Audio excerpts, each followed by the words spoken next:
Aujourd'hui, j'ai une responsabilité sur l'équipe de soutien d'urgence, qui est l'équipe qui accompagne la police cantonale lorsque c'est très compliqué au niveau des civils. Et donc, j'ai une équipe, je dirige cette équipe d'une trentaine de personnes. Si un jour on est à votre porte avec deux gendarmes, ça ne sera pas des bonnes nouvelles. J'espère que je ne serai jamais à votre porte. Je dirige aussi la région ici, des églises réformées pour toute la Riviera et le Pays d'en Haut. Et puis j'ai d'autres mandats, dont un mandat dans d'autres églises. Mais je suis aussi avec Empart. Je sais que vous connaissez un peu Empart. Et quand j'ai appris que la louangeuse n'était pas là, je me suis dit, tiens, c'est marrant. Vous savez, à Empart, il y a des endroits où en Inde, c'est tellement dangereux qu'ils ont inventé la louange silencieuse. Ça veut dire qu'ils ne peuvent pas chanter parce qu'ils vont être trahis par leur chant. Donc, qu'est-ce qu'ils font? Ils disent, alors on va chanter le 524. Et tout le monde dans sa tête chante le 524. On a encore de la chance, hein? On a encore de la chance où on est, hein? Ouais. Aujourd'hui, j'avais envie... le Saint-Esprit fait bien les choses. Tu as commencé en disant, Gaël, des fois Dieu a plus de problèmes avec nos forces qu'avec nos faiblesses. Et c'est bien un texte qui va dans cette direction-là que j'avais envie de partager avec vous. J'avais aussi envie de prendre un de ces textes bizarres. Il y a des textes dans la Bible, ils sont bizarres. C'est Genèse 32. Vous pouvez déjà ouvrir vos Bibles ou vos Natels. Genèse 32. C'est l'histoire du gué du Yabok. Vous savez, dans nos vies, il y a des moments où on va apprendre des choses quand c'est facile. Et il y a des choses qu'on apprendra que quand la vie est douce, que quand Dieu répond à nos prières, que quand on est béni, comme on dit. Puis il y a d'autres choses dans la vie chrétienne qu'on apprendra que quand la vie est difficile. Que quand on a l'impression que Dieu ne répond pas à nos prières, quand il n'y a rien qui fonctionne. Et là, on va apprendre des choses de Dieu qu'on ne savait pas quand tout allait bien. Il y a 2 ans, 3 ans, j'ai perdu une de mes nièces, mariée, 2 enfants, qui est décédée d'un cancer. Et je me souviens des discussions qu'on avait avec son mari. Et qu'étaient les discussions autour de le fait que la vie était dure pour lui. Et pour sa femme, évidemment. Et pour les enfants. Et il y a eu un approfondissement de sa vie de foi à ce neveu. Et puis ma nièce est décédée. Et elle a retrouvé une femme. Elle ne pouvait pas avoir d'enfant. Elle attend un enfant. Et il y a des choses qu'ils sont en train d'apprendre qu'il ne pouvait pas apprendre quand sa femme mourait et qu'il apprend maintenant parce que Dieu est bon avec lui. Vous savez, je crois que Dieu est toujours bon. Mais je crois que Dieu est des fois pas bon. Où on pense que si on a un chrétien, ça devrait nous simplifier la vie. Où est-ce que vous voyez ça dans la Bible? Allez vers les... Avec Empart, on a environ... je n'ai pas les derniers chiffres, mais on doit être autour de 50 000 églises et puis 13 000 pasteurs. Mais ils sont persécutés. Le moment où ils deviennent chrétiens, leur vie devient difficile. C'est l'inverse de ce qu'on croit souvent.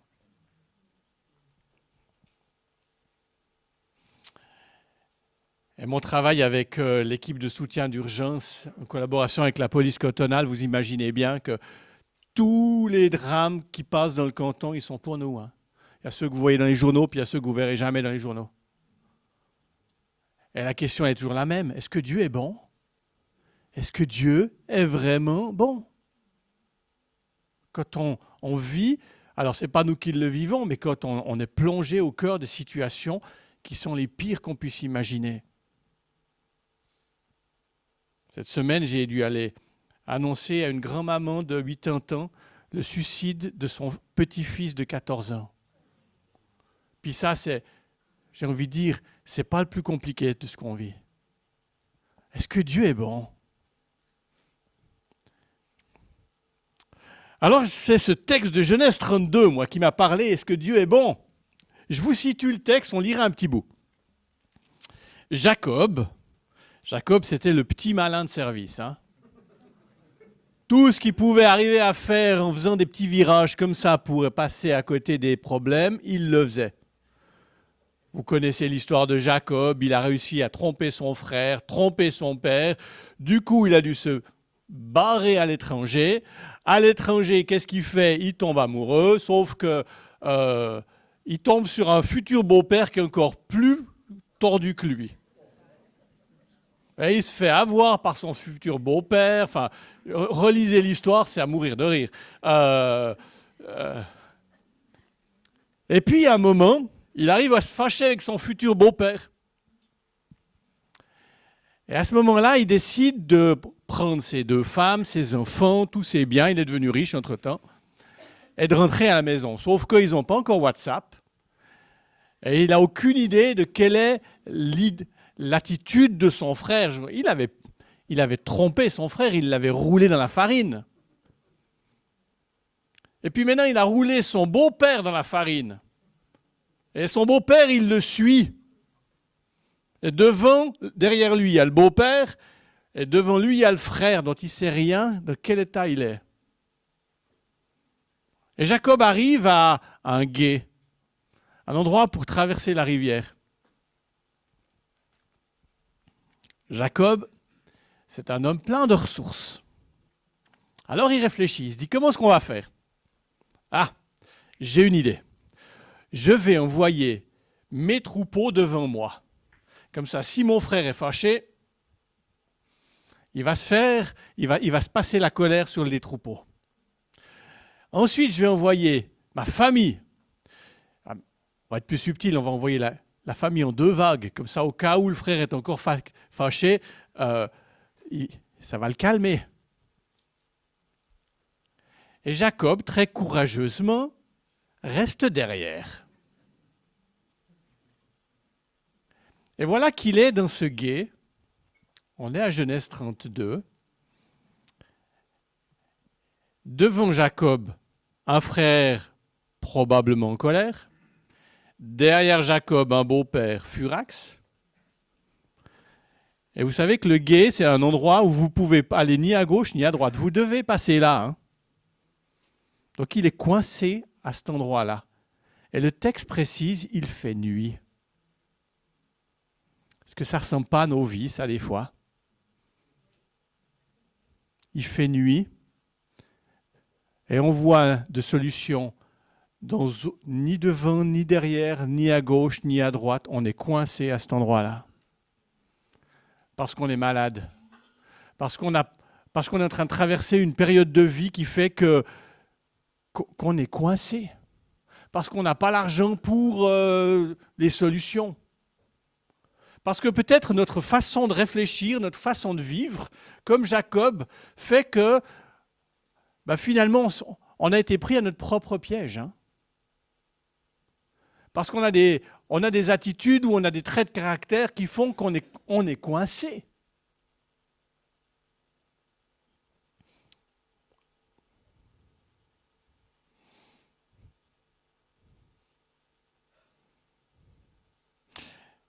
Genèse 32, verset 2. Toute petite parenthèse. Jacob continue sa route. Des anges viennent à sa rencontre. Il vient de quitter Laban, son beau-père. Hein. Quand il les voit, Jacob dit, c'est un camp de Dieu. Il appelle cet endroit Mahanaïm. Mahanaïm, ça veut dire les 2 camps, littéralement. Ça, c'est juste la petite parenthèse. Les 2 camps, c'est quoi les 2 camps?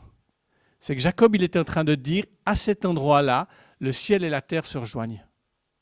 Il y a le camp du ciel et il y a le camp de la terre. Et tout le monde se trouve au même endroit. C'est exactement la définition de l'Église. C'est l'endroit où le ciel et la terre se rejoignent, où les 2 camps cohabitent. Mais ça, c'est une petite...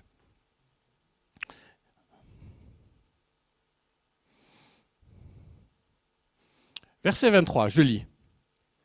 Pendant la nuit, Jacob se lève. Il prend ses 2 femmes, ses 2 servantes et ses 11 enfants. Il leur fait passer le gué du Yabok avec tout ce qu'il possède. Jacob reste seul. Quelqu'un lutte avec lui jusqu'au lever du jour. L'adversaire de Jacob voit que dans la lutte, il n'arrive pas à être plus fort que lui. Alors il le frappe à la hanche et pendant le combat, il le blesse à la hanche. Puis il dit à Jacob, « Le jour se lève, laisse-moi partir. » Jacob répond, « Je ne te laisserai pas partir, bénis-moi d'abord. » L'autre demande, « Quel est ton nom ?» Je vous rappelle, le nom dans l'Ancien Testament, c'est l'identité. Hein. C'est quoi ton ADN? Qui tu es? Quel est ton nom? Jacob répond, « Je m'appelle Jacob. » L'autre continue, « Tu ne t'appelleras plus Jacob, ton nom sera Israël. En effet, tu n'as pas lutté avec Dieu et avec les hommes et tu as été le plus fort. » Jacob lui demande, « Je t'en prie, dis-moi ton nom. » L'autre répond, « Tu veux savoir mon nom? Pourquoi ?» Puis il bénit Jacob et Jacob dit, « J'ai vu le visage de Dieu et je suis encore en vie. » Au début, je vous rappelle, Jacob, il pense qu'il combat contre un homme. Hein. À la fin, il fait, « Oups, c'était Dieu. » J'ai vu le visage de Dieu, je suis encore en vie. Et il appelle cet endroit Pénuel, c'est-à-dire visage de Dieu. Quand le soleil se lève, Jacob passe la rivière à Pénuel, il boite à cause de sa hanche. Aujourd'hui encore, les Israélites ne mangent pas le muscle de la hanche. En effet, Jacob a été blessé à ce muscle. Une nuit de combat pour changer d'identité. Jacob, il a dû avoir Dieu qui vient le confronter. Dieu s'est battu contre Jacob. Est-ce que ça vous est jamais arrivé d'avoir l'impression que vous n'étiez pas dans le bon camp? Et que ce que Dieu était en train de faire, c'était de s'opposer à vous.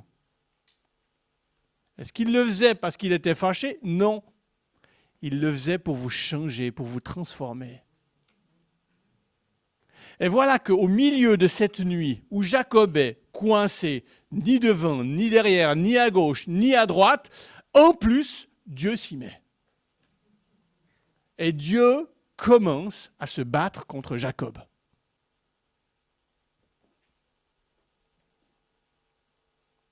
La première des choses que ça me dit, c'est que des fois, on a besoin de discernement.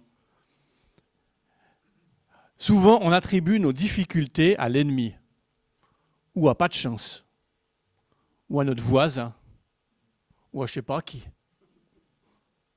De temps en temps, il y a quand même ce verset qui dit que Dieu s'oppose aux orgueilleux. Et de temps en temps, ce serait bon d'avoir un petit bout de discernement pour savoir si ce n'est pas le Seigneur qui a arrêté de nous traiter comme des enfants et qui commence à nous traiter comme des adultes. Et au lieu de simplement prendre soin de nous, et il le fait, mais il prend soin de nous de façon virile. Il vient nous confronter. Et il y a des choses qui viennent secouer dans nos vies. Et tout d'un coup, on apprend sur nous et sur Dieu des choses qu'on ne savait pas avant.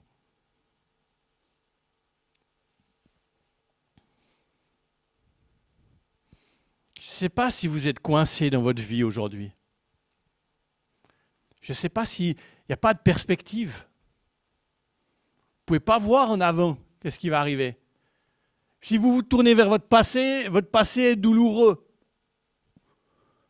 Et puis vous êtes coincé parce que vous ne pouvez pas déménager, vous n'avez pas la liberté de manœuvre.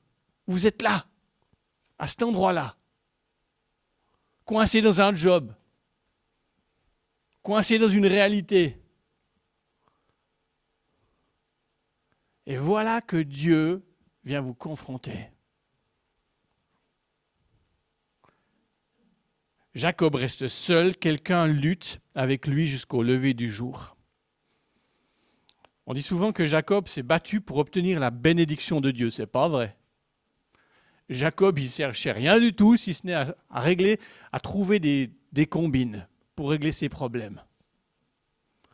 Jacob, il se basait sur ses propres forces, même si ses forces étaient un petit peu biaisées.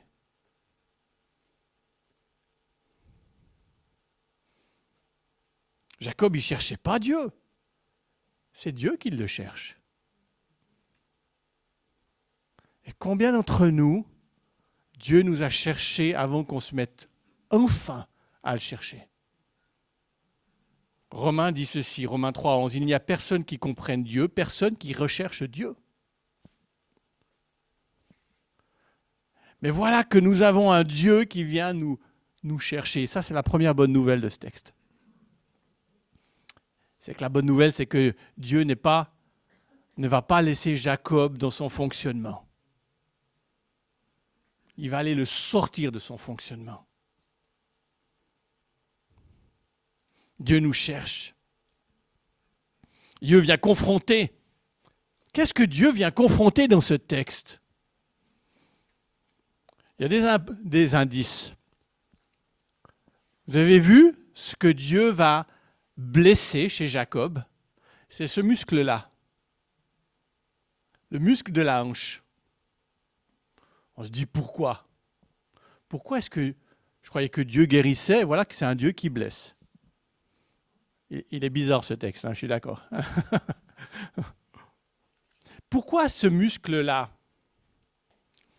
Alors prenons un autre texte bizarre dans la Bible. Vous savez comment est-ce qu'on faisait pour promettre quelque chose dans la Bible? Une des façons de faire, c'est qu'on ne signait pas un contrat, on mettait sa main ici, sous la fesse de la personne. Et ça, c'est une façon de promettre. Jacob, c'est l'homme qui ne sait pas tenir sa parole. Ses forces, c'est d'être louvoyant. Son problème de caractère, il est à cet endroit-là. Qu'est-ce que Dieu vient blesser? Il vient blesser l'endroit de la possibilité de Jacob de tenir sa promesse. Alors il vient blesser ce muscle-là. Et Jacob, tout le reste de sa vie, dit le texte, boitera.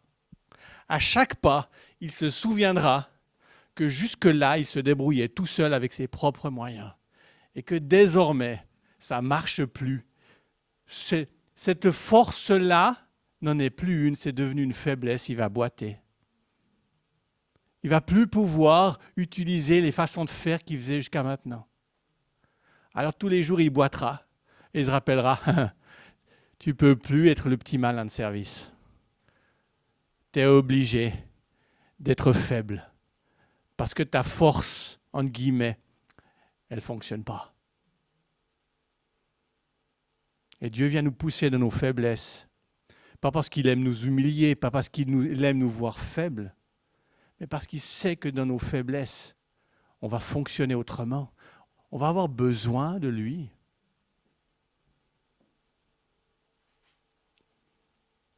Hébreux 4:12 dit ceci, la parole est pénétrante jusqu'à partager jointure et moelle. Imaginez un couteau qui est en train de couper un poulet.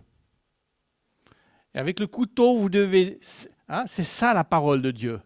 Et c'est ça qu'elle fait chez Jacob. C'est qu'elle vient couper à l'endroit où il faut que ça coupe. Parce qu'il y a des choses qui doivent disparaître, être séparées. La parole de Dieu, elle n'est pas que réconfort. Elle est aussi réconfort.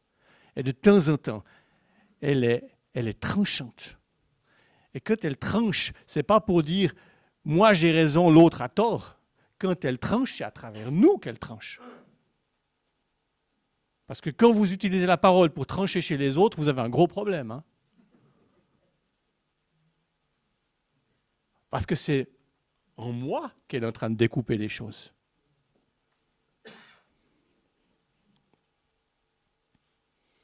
Alors je ne sais pas quelle est votre blessure, mais probablement qu'il y a quelque chose dans votre façon de vivre, dans votre histoire de vie, quelque chose que Dieu est venu blesser pour vous apprendre à dépendre de lui.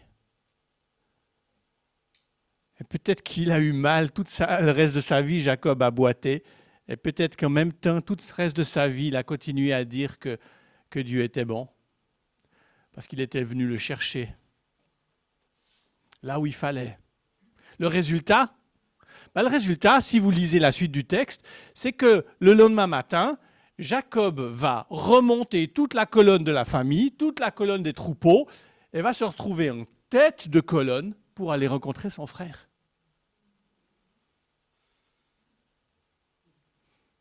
Mais ce texte, il est encore plus bizarre que ça.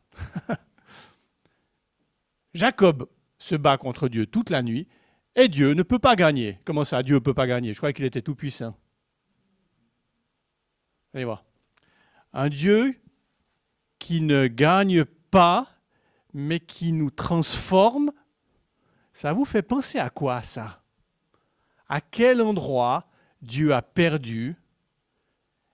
Et cet endroit-là est aussi le endroit où ça nous a transformés. Eh oui, c'est la croix. Et c'est la croix qui est annoncée au milieu de cette nuit-là. C'est déjà la croix que Jacob est en train d'expérimenter. Parce que Dieu n'a pas besoin de gagner. Il a besoin de nous transformer.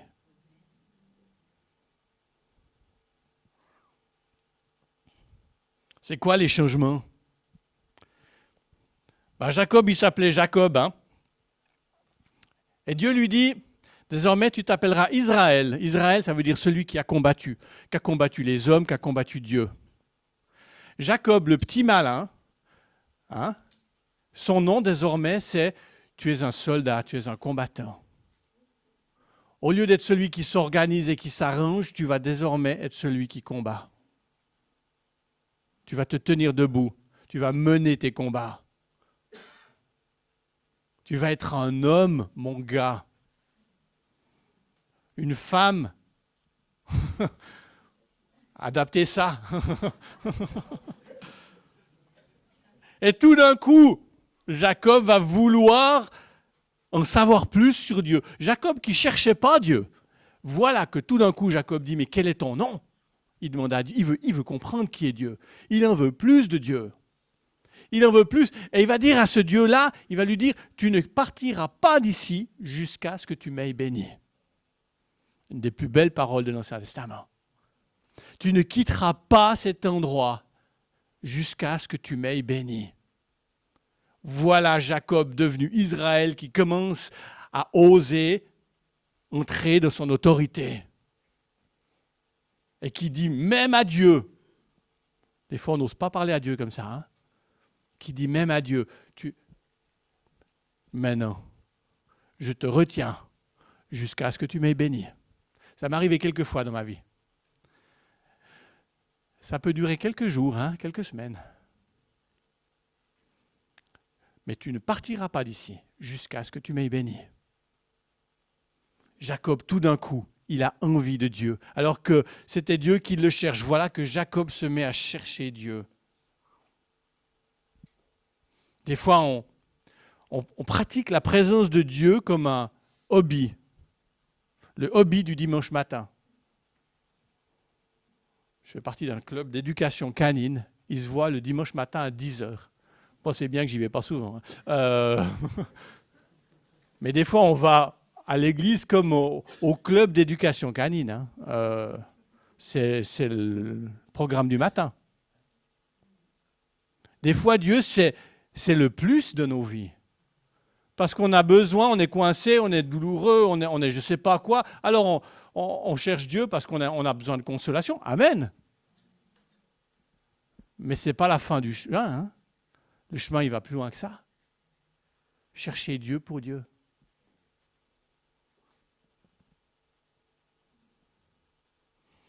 Depuis les jours de Jean-Baptiste jusqu'à présent, le royaume des cieux est soumis à la violence, et ce sont les violents qui s'en emparent. C'est cette violence-là, à mon avis. Nicolas de Flue, vous savez, c'était cet ermite du XVe siècle qui était au Ramft et qui a eu une influence sur des guerres internes en Suisse. Et Nicolas de Flue disait ceci, il disait « Je vais à la prière comme on va au combat et comme on va à la danse. » Des fois, la prière, ça ressemble à une danse avec Dieu.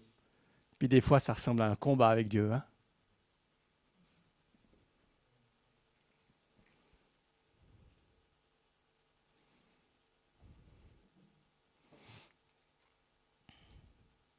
Et Jacob dira ceci, « j'ai vu le visage de Dieu. J'ai vu qui était, je sais qui il est maintenant. Je l'ai vu.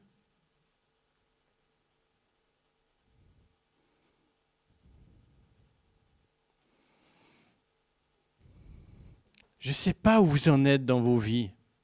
Je ne sais pas dans quel gué vous êtes planté. Et je ne sais pas si Dieu est bon avec vous aujourd'hui, tant mieux de temps en temps. Hein. On ne va pas se priver quand tout est facile. Hein. Et je ne sais pas si de temps en temps Dieu n'est pas en train d'être avec nous un peu plus viril, un peu plus... Mon gars, faut qu'on règle 2-3 trucs. Hein. Et puis nous, on combat, on se bat, on gigote. Imaginez Jacob au milieu du gué. Un gué, c'est de la boue. Jacob, il a terminé sa nuit, mais il était sale des pieds à la tête. Et des fois, nos vies, c'est ça. Hein? Mais on va aller chercher Dieu. On va aller chercher Dieu parce qu'en fait, c'est Dieu qui nous cherche. Et il vient confronter des choses en nous. Il n'a pas besoin de gagner. Hein? Il n'a pas besoin d'avoir raison, Dieu. De toute façon, il a raison. Donc, ce n'est pas un enjeu pour lui de devoir gagner le combat. Hein? La question de savoir s'il est Seigneur, c'est déjà réglé dans sa tête. Hein? Il l'est. C'est pour ça quand Jésus lave les pieds des disciples, il dit moi, je suis maître et Seigneur, hein, je vous lave les pieds. Donc, le fait de laver les pieds, ça ne change pas mon identité. Hein. Donc, le fait que Dieu décide de perdre ou perde, ce n'est pas un problème, il reste Seigneur.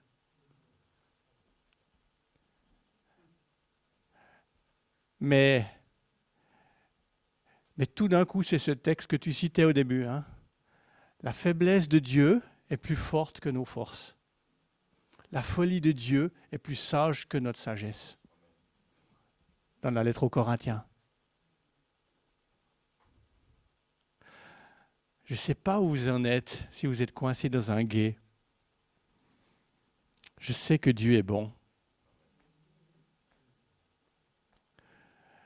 Je sais qu'il est assez bon pour nous aimer comme nous sommes et qu'il est assez bon pour ne pas nous laisser tels que nous sommes. Et pas nous laisser juste là, dans nos fonctionnements. Et Jacob est devenu un des patriarches. Jusque-là, il était juste un magouilleur de service qui essayait de s'en sortir. Hein.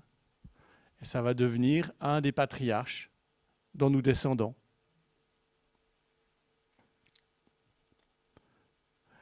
Alors ma prière pour vous, c'est bon combat. Je ne sais pas comment il faut dire ça. Bienvenue dans la vraie vie, celle où les choses ne sont pas faciles. Bienvenue dans la vraie réalité du royaume de Dieu, où Dieu va au-delà de nos théologies, de nos habitudes. Bienvenue dans ces trucs bizarres où on ne comprend pas tout. Ce texte, il est bizarre. Ce qui arrive à Jacob est bizarre. Des fois, mais nos vies sont... On ne comprend pas. Et voilà que Dieu fait son œuvre. Amen.